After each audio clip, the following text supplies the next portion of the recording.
29 साल की उम्र में कोई एक सैनिक सत्ता पर कब्जा करता है, फ्रांस जैसी महाशक्ति को ललकारता है, रूस से हाथ मिलाकर पूरी दुनिया को हैरान कर देता है। नाम है इब्राहिम त्राओरे।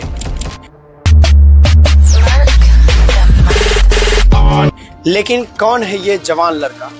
कहां से आया? कौन थे उसके माँ बाप? और किस आग ने इसे वो जुनून दिया कि आज वो पश्चिमी साम्राज्यवाद की नींद उड़ा चुका है। जन्म 14 मार्च 1988, गांव बोंडुकी, बुर्किना फासो का एक बेहद पिछड़ा और ग्रामीण इलाका। बेहद साधारण मुस्लिम किसान परिवार, जिनके पास जमीन नहीं सिर्फ मेहनत थी। त्राओरे की मां का नाम था फातिमा, जो कि एक गृहिणी थी, और पिता सुलेमान त्राओरे, जो कि एक स्थानीय किसान था। गरीबी इतनी कि कई बार पूरे परिवार को एक वक्त का खाना मुश्किल से मिलता था। लेकिन इब्राहिम त्राओरे के अंदर बचपन से ही एक बात साफ थी, जो हाल मेरे घर का है वो पूरी देश का क्यों। स्कूली शिक्षा गांव में हुई, लेकिन वो अलग सोचते थे। बड़े हुए तो पहुंचे यूनिवर्सिटी ऑफ उगाडोंगू, जहां उन्होंने जियोलॉजी यानी भूविज्ञान की पढ़ाई शुरू की। पर असली बदलाव वहां नहीं, छात्र राजनीति में हुआ। वो जुड़े मुस्लिम स्टूडेंट एसोसिएशन और फिर ANEB, एक क्रांतिकारी छात्र संगठन से। यहीं से उनके भीतर विचारों की आग लगी। गरीबी कोई प्राकृतिक चीज नहीं, यह सिस्टम का प्रोडक्ट है। वो पढ़ाई करते रहे, लेकिन उनकी सोच एक सैनिक से कई बड़ी हो चुकी थी। उसका कहना था, मैं सिर्फ डिग्री नहीं लूंगा, सिस्टम बदलूंगा। साल 2009 त्राओरे सेना में भर्ती हुए। मोरक्को से एंटी एयरक्राफ्ट डिफेंस में ट्रेनिंग ली। साल 2018 में उन्हें मेल में संयुक्त राष्ट्र शांति मिशन पर भेजा गया। वहां उन्होंने देखा कि कैसे विदेशी ताकत अफ्रीका के सैनिकों को मोहरा बनाकर जंग लड़वा रहे हैं और असली मौतें हो रही है आम अफ्रीकियों की। वापस लौटे तो देखा बुर्किना फासो अंतः गरीबी और भ्रष्टाचार में घिरा हुआ है।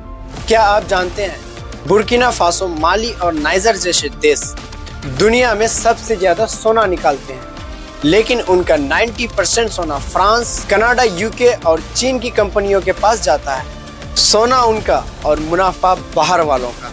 त्राओरे ने कहा, हमारे देश का सोना हमारे बच्चों के लिए स्कूल बनाएगा, फ्रांस के लिए बिल्डिंग नहीं। बुर्किना के पास 20+ गोल्ड माइन है, लेकिन आम आदमी के जेब खाली है। साल 2022 में जब हालात बिगड़ते गए तो सेना में गुस्सा भड़क रहा था, और तब 30 सितंबर 2022 में कैप्टन त्राओरे ने ब्लेडलेस कूप किया। कोई खून नहीं बहा, पॉल हेनरी डामिबा को हटाया और खुद बने अंतरिम राष्ट्रपति। जैसे ही त्राओरे सत्ता में आए, पहला काम फ्रांस की सेना को बाहर किया। फ्रांस के टीवी चैनल बैन किए, रूस से हथियार और ऊर्जा डील किए। बुर्किना को बिजली चाहिए थी और फ्रांस से उम्मीद टूट चुकी थी। त्राओरे ने रूस की रोसाटोम से परमाणु ऊर्जा समझौता किया ताकि देश आत्मनिर्भर हो सके। बुर्किना अफ्रीका के उन गिने चुने देशों में है जो बिना पश्चिमी दबाव के अपने संसाधनों का इस्तेमाल कर रहे हैं। त्राओरे मुस्लिम है, लेकिन धर्म का इस्तेमाल सत्ता के लिए नहीं करते। कहते हैं, मैं जनता का नौकर हूँ, राजा नहीं। अपनी सैलरी नहीं लेते, मंत्रियों की सैलरी आधी कर दी है। वही पुराने लैंड रोवर से चलते हैं। VIP कल्चर खत्म। कुछ NGO और पत्रकारों का कहना है कि सत्ता में आने के बाद स्वतंत्रता घटी है। देश का 60% इलाका अब भी आतंकवादियों के कब्जे में है। लेकिन त्राओरे कहते हैं, हम लड़ेंगे आखिरी सांस तक। आखिर ये देश हमारा है, अब इसे और कोई बेच नहीं सकता।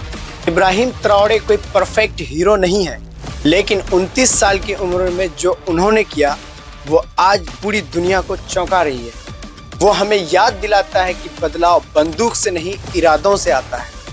अगर आपको इब्राहिम त्राओरे की कहानी से कुछ सीख मिली है या इंस्पायर हुए हैं, तो इस वीडियो को शेयर कीजिए और लाइक कीजिए और कमेंट करें कि क्या ऐसा नेता भारत को भी चाहिए।